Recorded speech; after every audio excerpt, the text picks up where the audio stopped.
Bush didn't know how powerful her position as First Lady would be. So how will her role change in the president's second term? Let's ask Doug Wead, the author of the new book, The Raising of a President. Doug, thanks for being with us.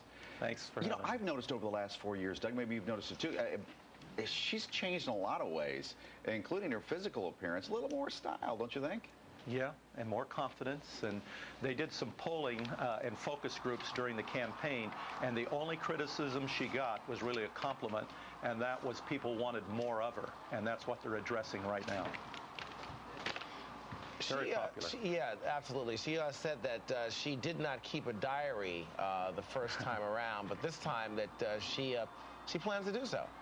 Yeah, you know, it's interesting. The whole Bush family keeps diaries, and Barbara, like Abigail Adams, insisted all the children from the time they were very young. And I remember an occasion out in 1987 traveling with George W. Bush, and we got separated in a car caravan. I had his briefcase, and this is years ago, and on top was his diary. So he writes in that book, and Laura has seen this, and I guess she's finally decided, hey, I better start recording some of this too. Yeah, I can't imagine. I mean, people probably imagine what it'd be like to be a First Lady.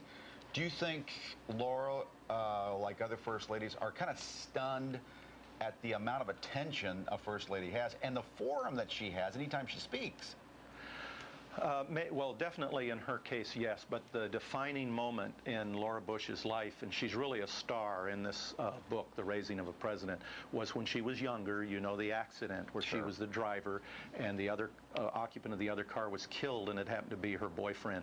And that has defined her life. That has given her a humility and a grace. So when a critic lashes out at her, she's very disarming. She is not condemning, and that has won the hearts of the American people. In fact, of all the polling of First Ladies, her negatives have reached 14%. That's the lowest negative that any First Lady has ever, and that was during the bitter campaign with Forbes Kerry, John Forbes Kerry, and George W. Bush, and that's as high as her negatives got. So the American people love her. Her critics love her. A lot of people say that perhaps, Doug, she's a very stabilizing force within this administration.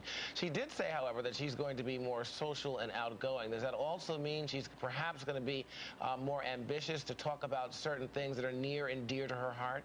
You know, she is. She's getting involved internationally. It'll be in Kabul, the Teacher Training Institute here in the United States. She said she'll address unhealthy eating habits and young boys and the problems with drugs. And so, yeah, she's going to step up her activities, and that's a response to this very light criticism that came from focus group pain. I told you, just looking at her, she's kind of done something with her hair. I think she's lost some weight, too. She looks a little more fit. She has a calming influence on those around her. I remember going out to eat with her and with George W. when they were going to move to Washington the first time, 1987, and they didn't like it and didn't want to move.